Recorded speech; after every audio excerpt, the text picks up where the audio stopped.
Welcome back to Old School Sports and our OOTP 23 playthrough of the Kansas City Royals. We are at the midway point of the 2030 season. The Royals are 45 and 35 in first place in the AL Central by 5 games. So it has been a solid season so far. You can see fan interest and fan loyalty are both pretty solid. And we've been selling out our games over the past several weeks, so we are going to bump up our ticket price a little bit to $30. Hopefully take advantage of the popularity and the success of the team a little bit, generate a little bit of extra revenue over these coming months if we can keep the team competitive. We are likely to make a big move shortly, though. We talked a lot in our last episode about how Shi Tong Kin, a player that we thought we were going to be building this team around for many years to come, and had signed to what we thought was a very manageable extension a while back. And he's just dropped off the face of the earth in terms of his abilities. You know, you look at the scouting report, and since June 3rd of 2029, so literally just over a year ago, his contact has dropped by 30 points, his power's dropped by 10 points, his eye has dropped by 15 points. He's even not as good defensively as he used to be, so there's something going on with him.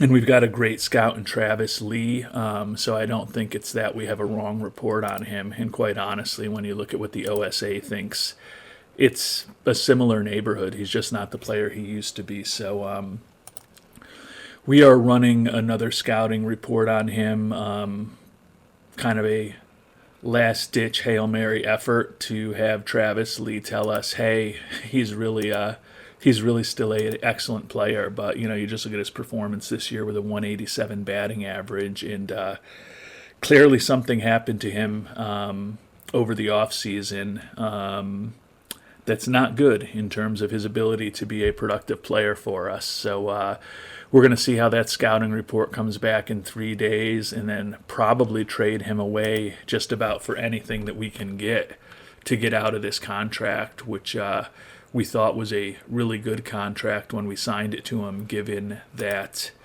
as you can see, he put up a 142 and 134 OPS pluses in each of his first 2 years. I mean, even last year hit 293, 25 homers, 114 runs driven in. Just a fantastic season, and he's a very good defensive player who can play any position in the infield. Great guy to have on the team when he was that incredibly productive offensive player.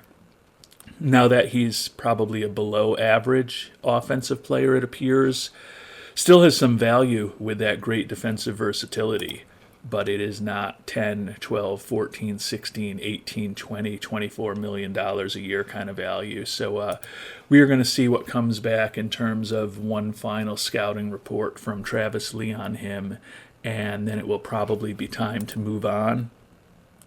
It is, as we talked about in our last episode, a year of transition for the Royals.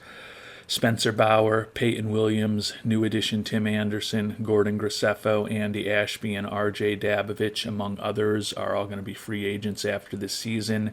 And there is potential for Bobby Witt Jr. to opt out of his contract since he has a player option for next year at $27 million. So the Royals are likely to look very different in 2031 than they do today. That being said, as I mentioned at the start of the episode, we're in first place right now, so I'm not going to make wholesale changes. If we need to get out under Kin's contract, we will certainly do that. But I would say on balance, other than potentially trading away Kin, we're going to look to be adders of talent as we get towards the All-Star break.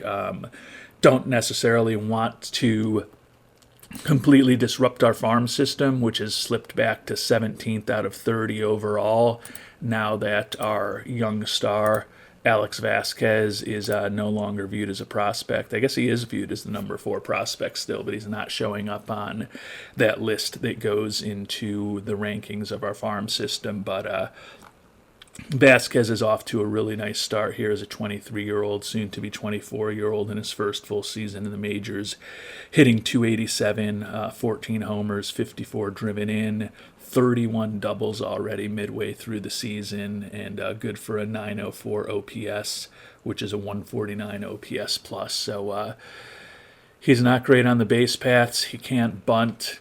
He doesn't really have a position to play defensively, but the guy can rake. So hopefully we'll be able to plug him in as our DH for the long term. Happy to have him on board, and he will be somebody that we will be building around for the future, regardless of when we look at the people on this list. You know, it's conceivable that Peyton Williams, Shi Tong Kin, Bobby Witt Jr., Josh Young, a lot of our other infielders are going to be gone by this time next year, if not earlier. But Vasquez hopefully will be a huge part of the future for the Royals, no matter what happens this year. And we just got the scouting report back on Shi Tong Kin. Still kind of a 2.5 star player. You can see below average contact, average gap power, below average home run power, although theoretically he could still get to average.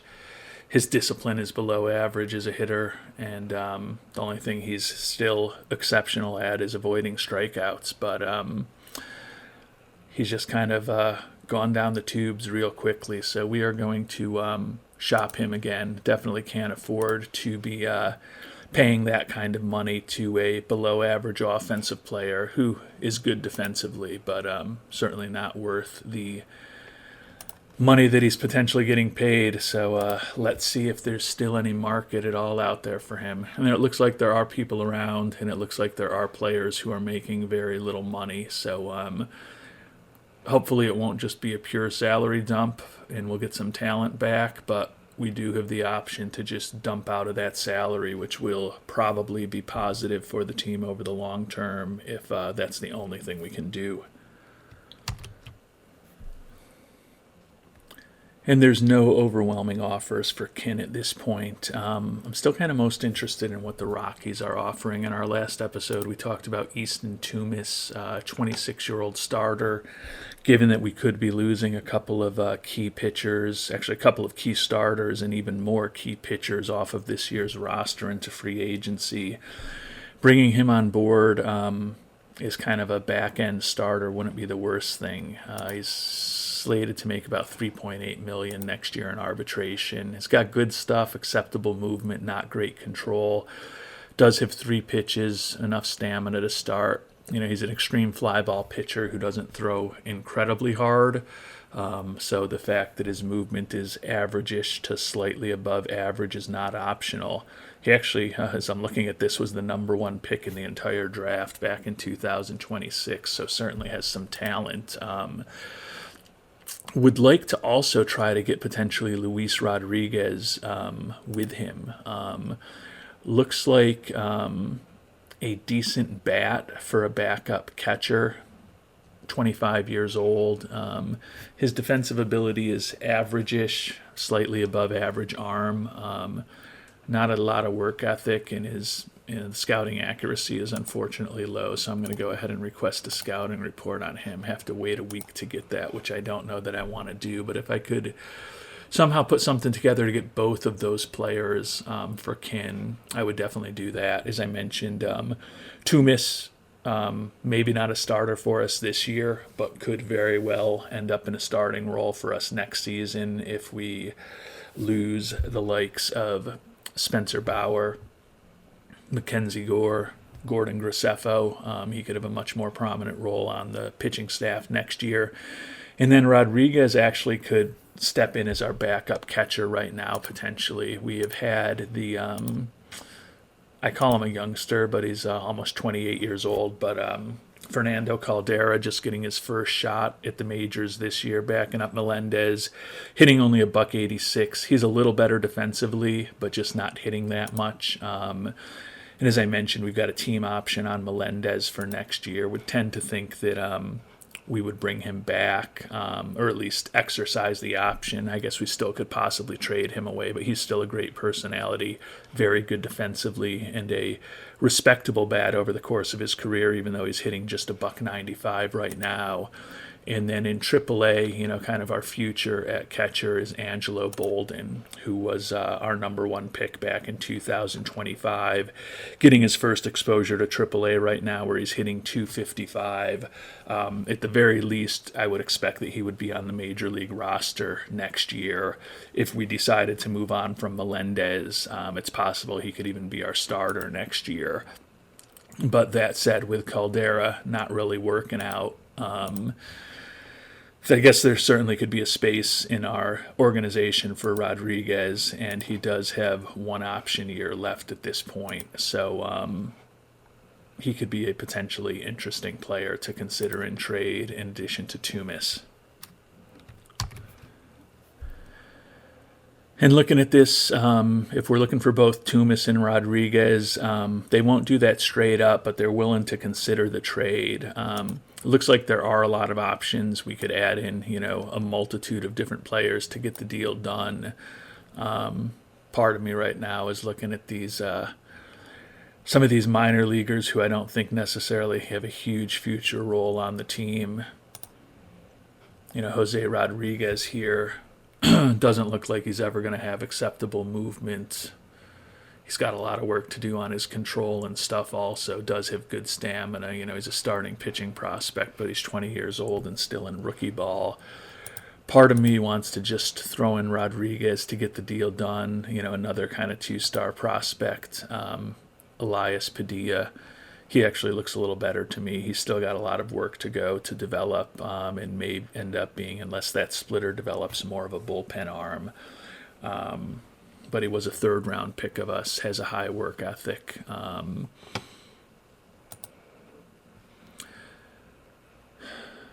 of me wants to just throw in Rodriguez to get the deal done now. But there's also a part of me that wouldn't mind seeing what the scouting report on Luis Rodriguez comes back and looks like. That said, he's hit decently at the major league level.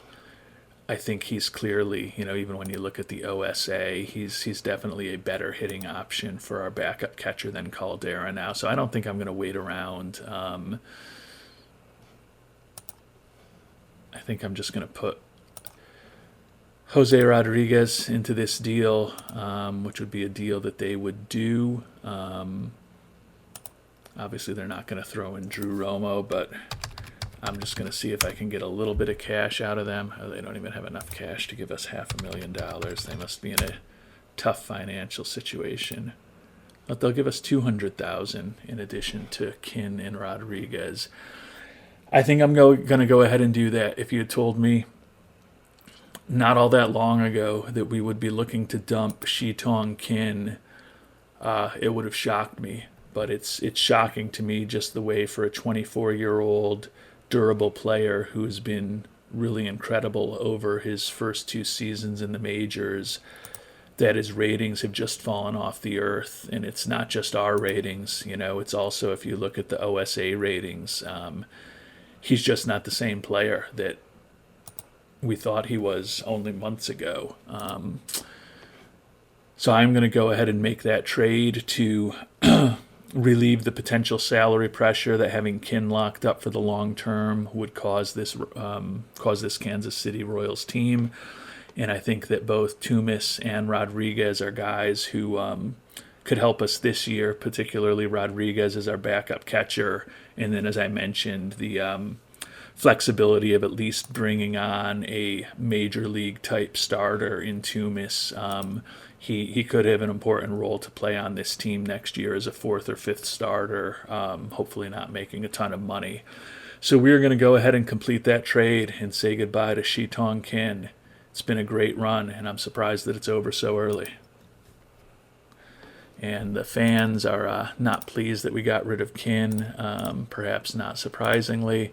That does make me rethink, the hit to loyalty there. I'm actually going to only increase the ticket price to $29. As you know, I like to only change these once a year during the season in the midway point of the season. So I'm only going to bump it up $1 actually, since we did take a pretty big fan interest hit from the loss of Kin.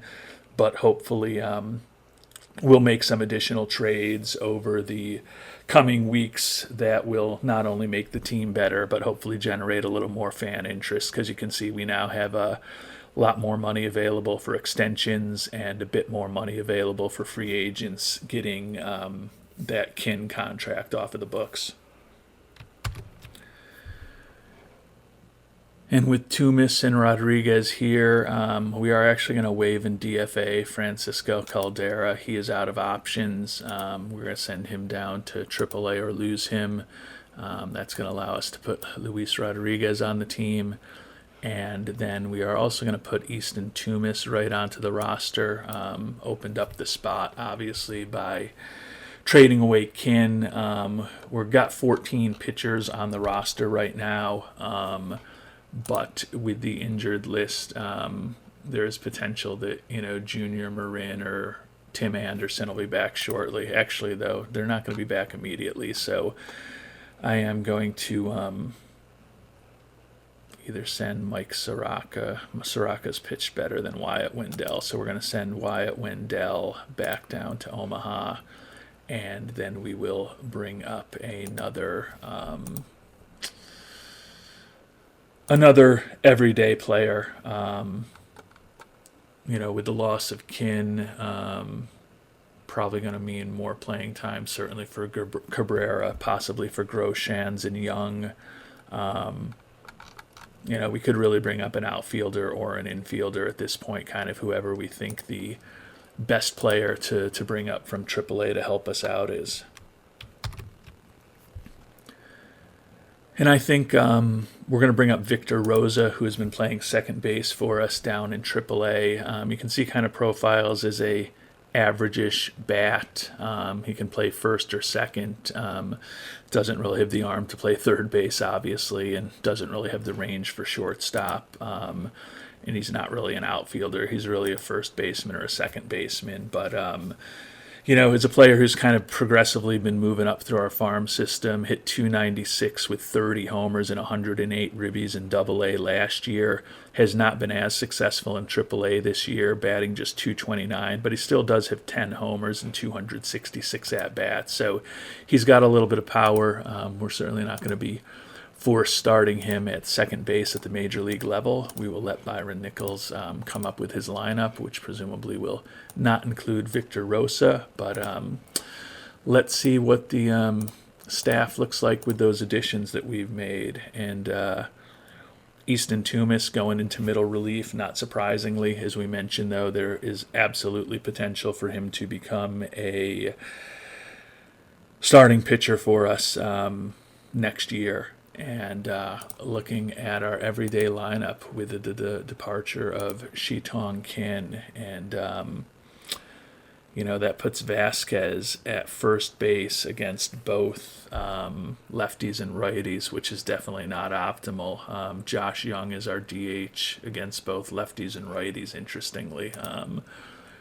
Josh Young would be a better defensive infielder, I think, at first base, but I don't know that I want to train him to play that position at the major league level. So, we're going to deal with what we need to with Vasquez at first base. I think ultimately he is a designated hitter. You can see he's just not very good defensively anywhere.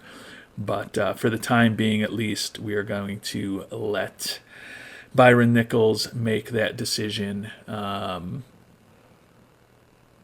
And we'll see where the chips fall. And we did get the scouting report back on Luis Rodriguez, so we've got high accuracy on him now. Kind of looks similar to how we thought he looked. Good home run power, acceptable contact. He's going to strike out a lot. He actually can play a little bit of first base, so I guess there's potential that he could be a defensive substitute at first base for Kin. His ratings there are certainly not exceptional, but they're better for Vasquez. Kin is gone now, but his defensive ratings are better than Vasquez's are at first base. So I guess there's theoretically some potential that he could be a backup first baseman for us in the late innings from time to time. Bobby Witt Jr., American League Batter of the Month, hit 350, 7 homers, and 21 ribbies with 23 runs scored in the month of June. And our closer, Ricky Vanasco, was Pitcher of the Month, 12 saves with 23 strikeouts in 14 and a third innings. 54 strikeouts in 40 innings, which is exceptional. 27 saves, which is pretty nice, but the 4.95 ERA is not what we used to be getting from Austin Roberts. But if we still had Austin Roberts at this point, we would be paying him about $16 to $18 million a year in his final year of arbitration, which I felt was just far too much for the Royals to be investing in a closer. You can see the team continues to play really good, record up to 49 and 36, and we've expanded the lead by another half game on the White Sox to 5.5 in the AL Central.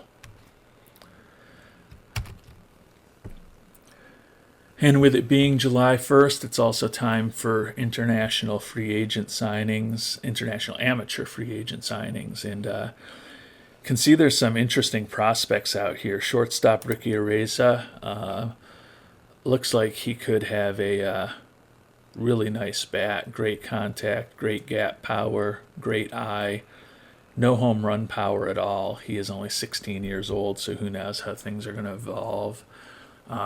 Excellent speed, and looks like he could definitely be a acceptable glove at shortstop and a kind of really good glove at pretty much any other infield position.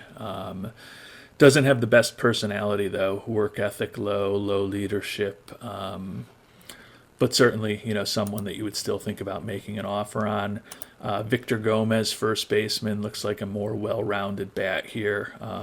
Love the durable personality. It looks a lot like Alex Vasquez, though. Not a lot of speed, can't bunt, doesn't really have a position to play.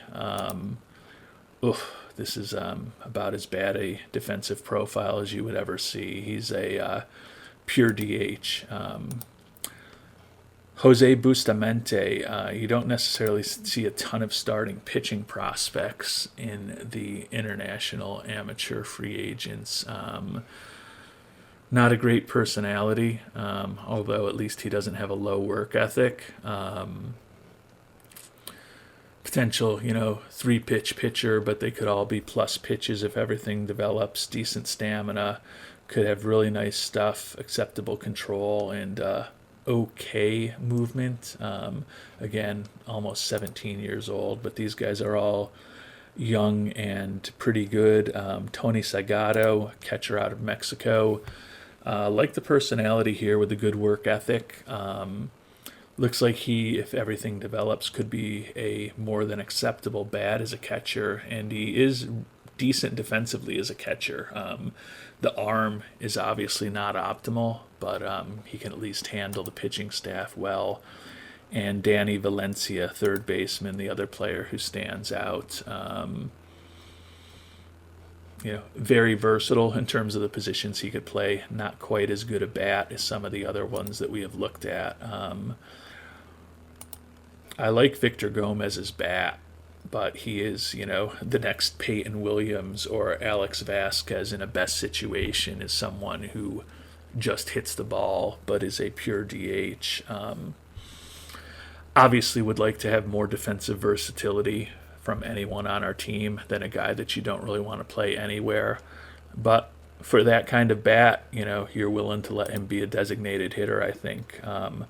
Ricky Areza,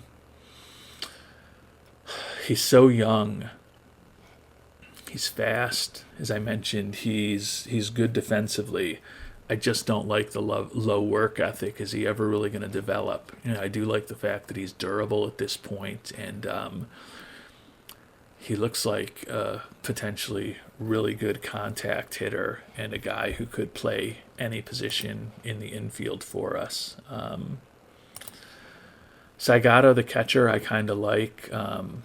It's rare for me to ever play a catcher with such a bad arm. I mean, I certainly think if I had a 60 and a 35 on a catcher for the defensive skills, I would go with the guy with the 60 ability and the 35 arm over a 35 ability and 60 arm. So at least at least he's got the right splits from that perspective. But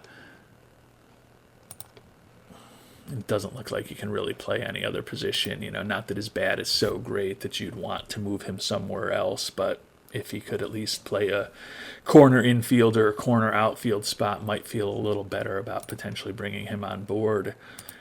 Which leaves us with the lefty Bustamante. Not a great personality, but as I mentioned, at least it's not a low work ethic. Always looking for pitching. He's a left-hander. He's durable injury proneness right now.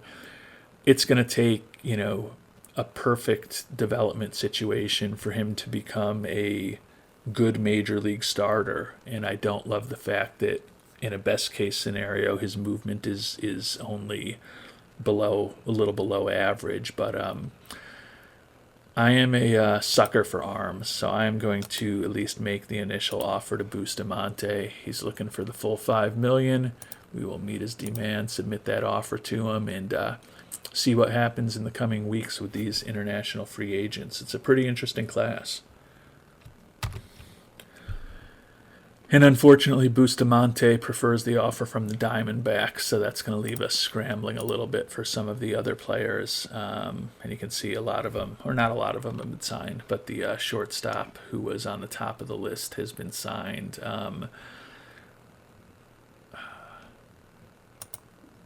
I like Victor Gomez's bat. I just don't know that I want another guy who can only play DH, although honestly by the time he's ready to play the majors, Alex Vasquez is probably going to be making stupid money. Tony Saigato, the catcher, I'm going to go with Gomez right now. It's only looking for $2.7 million, so maybe if we give him the full, I'm going to try to cheap out. I'm going to try to just give him $4 million. See what he thinks of that. Always have the opportunity to bump it up to $5 million, but given that I don't love the fact that he can't play any position defensively, going to be a little more focused on the finances with that. Obviously can bump it up to $5 million if it's going to take that to get him signed, which it very well might. Bruce Zimmerman, who we picked up in the Rule 5 draft last year, out with a serious injury, is now finally healthy, so we are going to send him to a rehab assignment in Omaha to see exactly what he looks like. Definitely questionable whether he's going to end up going on to the major league roster or we will just return him to the Reds. But at least we're going to see what he looks like over the next month or so in Omaha before we have to make a decision on him. And hopefully getting close to Junior Marin coming back. Tim Anderson and Jack Wiesenberger are both unknown as far as the length of their injuries, and Gordon Graceffo still out for another couple weeks. Tim Anderson no longer qualifies for the batting title because he hasn't played in so long, but he has been pretty good for us as shortstop, replacing Nicky Lopez on that 1-year, $10 million deal we signed him to. Certainly has done everything we would have hoped for and more offensively, with a .332 batting average and 131 OPS plus as a now 37-year-old player. And not surprisingly, Victor Gomez has a better offer from someone.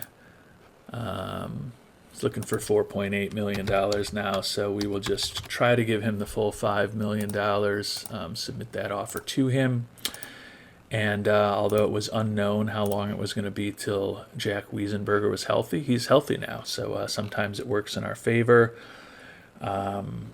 That probably means that Mike Soraka is going to be heading back down to Omaha. Certainly not going to get rid of Vanasco. Tumis hasn't been great for us, but we want to see what he can do. This is a potential starter for us next year, so we want to give him an opportunity at the major league level, although he does still have 3 option years left. Brian Matoyer, Rule 5 pickup, has been good. Mackenzie Gore has been solid. Dabovich, good as always. Will Bryan, very good. Aaron Ashby, not having a great season, but not going to be sending him down, although it is interesting. He's only a two-star pitcher, according to Travis Lee at this point, and it does seem like his not a Shi Tong Kin kind of deterioration, but since the end of last season, his stuff and his control have both moved in the wrong direction. So probably his last season with us, since he's going to be a free agent. Don't know that I want to send him down right now. Soraka's been okay, but he's not a big time pitcher at this point in his career. I think he would probably refuse the assignment if we try to send him down. Yeah, he refuses to be demoted, which means we'll have to waive and DFA him. But honestly, with Graceffo coming back, Zimmerman on a rehab assignment in Omaha, and Wiesenberger needing a spot on the team, we're going to go ahead and waive and DFA Soraka, put Wiesenberger back onto the roster, and update our staff and bullpen, and move on from there. And Junior Marin is now eligible to come off the IL.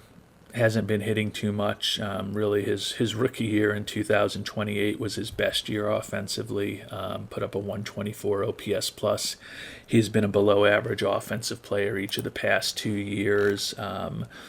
Jackson Chorio, who's batted 208 and 24 at-bats, or Victor Rosa, who we just brought up and is hitting 238 and 21 at-bats, are kind of the two guys who we'd most likely send down. I think right now we're actually going to send Chorio back down to AAA Omaha, put Marin back onto the Major League roster, and see what Nichols wants things to look like.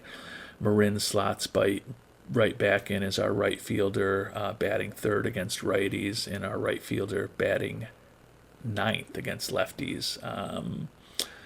But Victor Rosa is actually getting a little playing time at second base right now against both lefties and righties. So I think it made more sense to send, can't even remember who I sent down at this point. It was the 27-year-old outfielder Jackson Chorio, 26-year-old outfielder Jackson Chorio. My brain doesn't work that well these days, but it is what it is. So we'll continue to see what Victor Rosa can do for us at the major league level, filling in for Shi Tong Kin.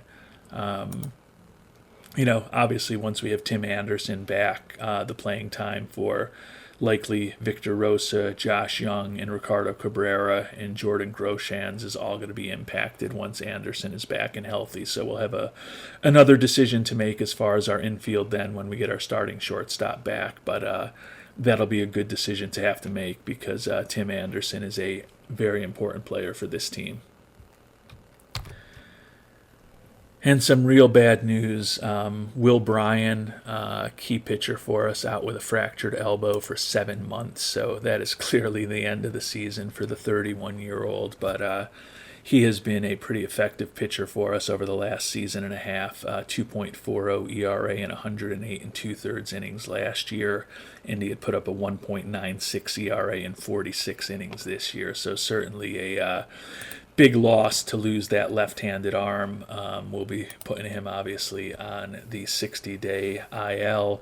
We did end up signing Victor Gomez for the full $5 million. So he is at our international complex now. Again, similar to Peyton Williams or Alex Vasquez in that he's a bat without a position, but he's only 16 years old. Probably going to be at least 5 years till he's ready for the majors, and by that time, I'm sure if he develops as we hope and he's got a great bat, we'll be willing to find a spot for him in the lineup, even if it is at DH or a very mediocre defensive first baseman or left fielder.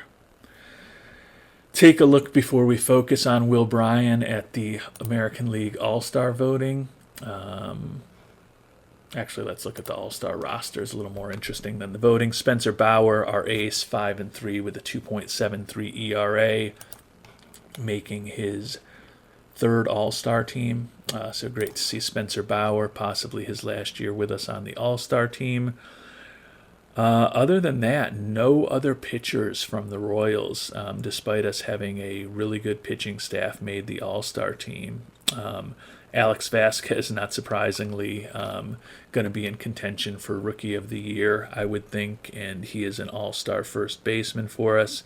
Bobby Witt Jr., in what could be his last year with us, an all-star at third base. And Luis Jose, the big trade from a couple years ago, all-star center fielder for us. So he won 2 Gold Gloves in Boston before he joined us, and now adds an all-star appearance to his resume. So he has been healthy this year, hitting .289, 10 home runs, playing a nice center field.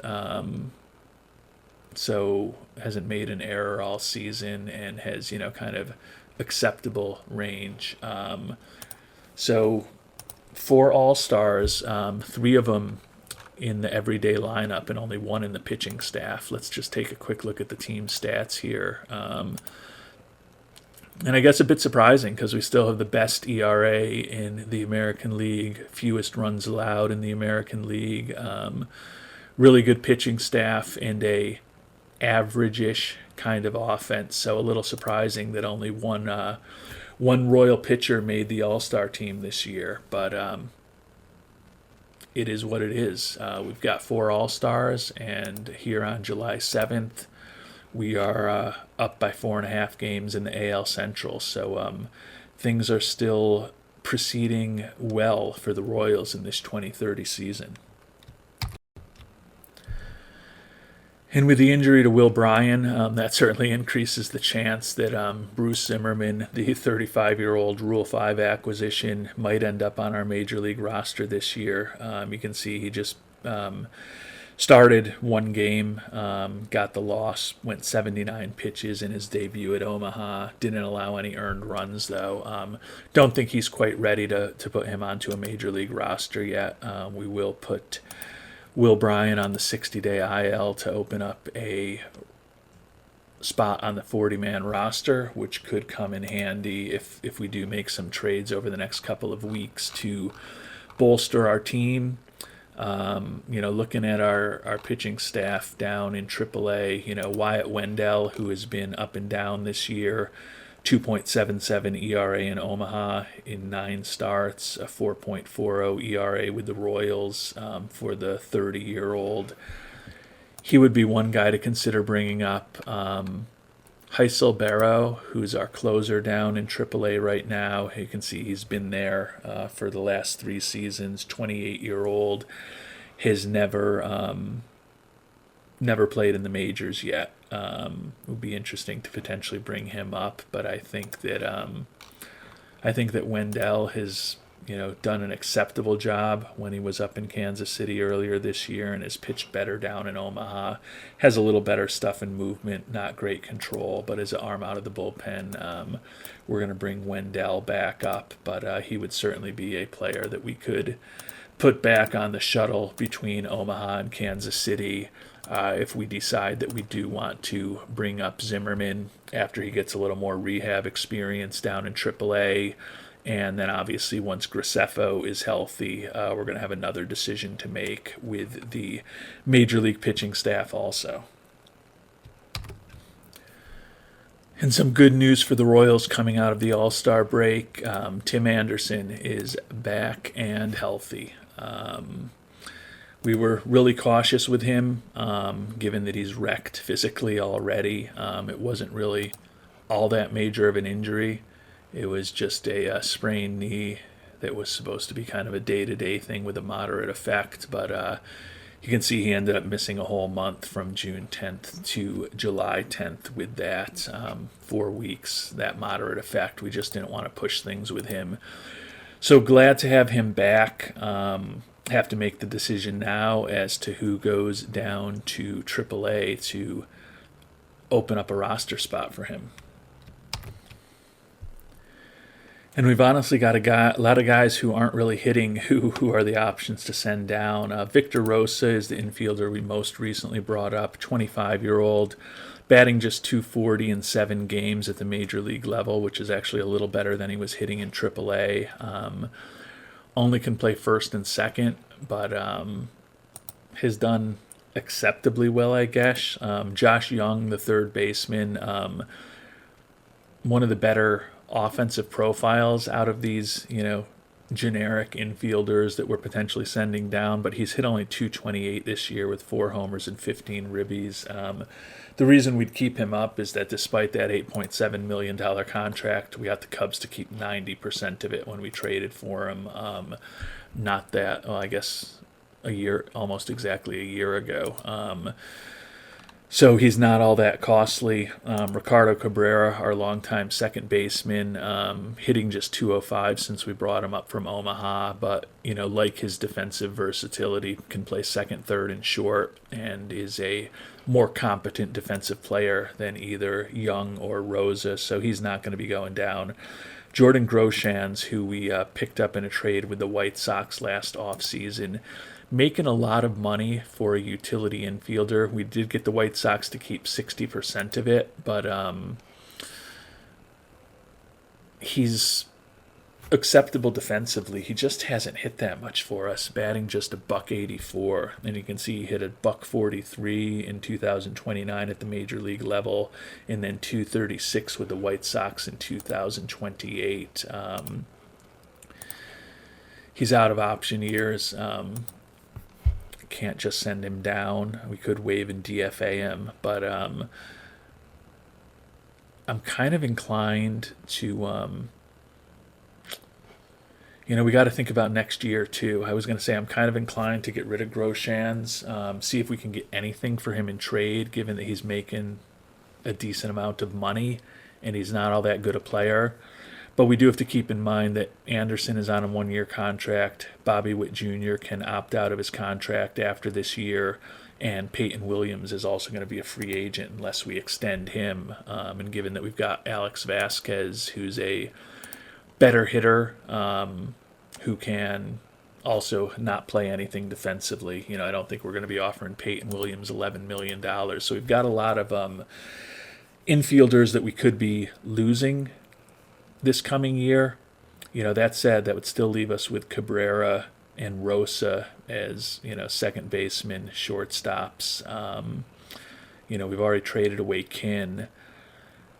I'm talking myself out of trading away Groshans. I just don't think we're also going to get anything for him either with that contract. We'll take a quick look and see if there's any demand at all for him.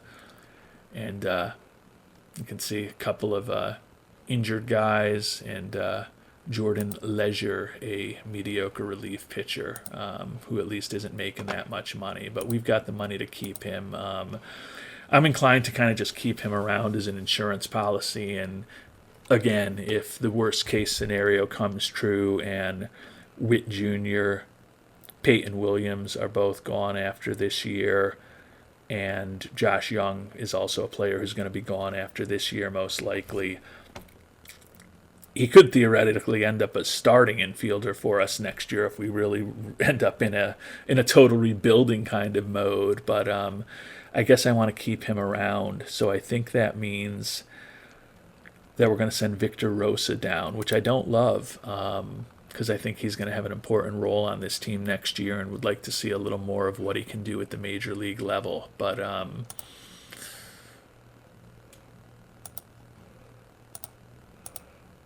he's just not going to be getting much playing time. It's him or Cabrera.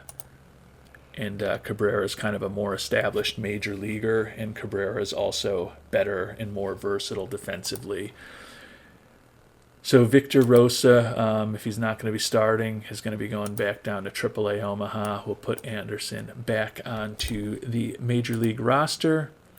Ask Byron Nichols to update his lineups, and you can see Anderson batting 5th against righties and 3rd against lefties, right back in as our everyday shortstop. And we made it to July 11th and the Major League First Year Player Draft. can see Kansas City is picking 21st. Missed the playoffs last season, but we are still picking towards the end of the first round, unfortunately. But before getting into the player draft and our kind of final plans for the last 2.5, 3 weeks of July before we get to the trade deadline, I think we're going to cover all of that in our next episode. We've done a lot in this episode, kind of working through the trade with Shi Tong Kin and making some other moves. Team is healthier now than it has been with Anderson back. We have a 4.5 game lead in the AL Central over the White Sox. And you can see the White Sox have a 2-game lead along with the Yankees over the Rangers for those second and third wild card spots. So up 4.5 in the division and up 6.5 if things were to deteriorate and put us into a wild card position. So feeling like we are going to be buyers as we get closer to the trade deadline. Looking at the AL leaders, Bobby Witt Jr. and Sal Frelick, second and third in steals. Vasquez is still third in OPS, although it's down to 899. Spencer Bauer, second in the league in ERA, leading the league, or actually tied for the league lead in strikeouts with 130, and second in the league in pitcher WAR. And Ricky Vanasco continuing to lead the league in saves. Spencer Bauer has been a really good pitcher for us. He's fragile, and we have him limited to 90 pitches. You can see he only pitched 11 pitches in the All-Star game a couple of days ago, but I know it's kind of extremely conservative to be keeping a starting pitcher to just 90 pitches. But given his fragility as he gets closer to 30, you look at the pitching stats he's put up for us. And since we've gotten real conservative with us, he's pitched, 3.5 complete years in a row for us. Knock on wood, we're not going to jinx him and get him injured over this last 2.5 months of the regular season and into the playoffs. But we have been very conservative with him, but we've also kind of gotten foolish years out of him for hopefully 4 seasons in a row now, despite him being a fragile starting pitcher. So I feel like we've definitely managed him conservatively, but I feel like we've extracted a lot of value out of him over that time period also. You can see over the course of his career, he's put up a 119 ERA plus and an 82 FIP minus. Won a Cy Young Award for us in 2027 when he also was a World Series champion and is now a 3-time All-Star with all 3 of those All-Star appearances coming over the past 4 years. So I feel like we've gotten everything that we can get out of Bauer. He's still looking for over $26 million a year, though, for a 7-year contract. He's going to be 30 years old in a couple of months before the end of this season. We have opened up some money getting rid of Shi Tong Kin, and we'll obviously have the opportunity to figure out what happens with Bobby Witt and him potentially opting out of his contract before we have to make a final decision on letting Spencer Bauer hit free agency or not. I tend to think that $26-27 million a year for over 7 years for a 30-year-old who's fragile. We thank him for the way he's pitched for us over these years and don't necessarily give him that contract. But obviously, if his demands come down a little and we can put some options in there and Bobby Witt Jr. opts out of his contract, we would have the money to potentially bring him back. So that's going to be a big decision that we're going to have to make over the coming months. But we will focus on those longer-term decisions more likely towards the end of the regular season, during the playoffs, or even after the playoffs. Right now in our next episode, our focus is going to be on the amateur draft, and then even more importantly for the Royals in this 2030 season is going to be hopefully taking a look at the trade market and making some moves to hopefully enable us to maintain our lead in the AL Central and hopefully position ourselves for a successful playoff run this offseason. So we will get into all of that in our next episode. Until then, thank you so much for watching and hope you have a great day.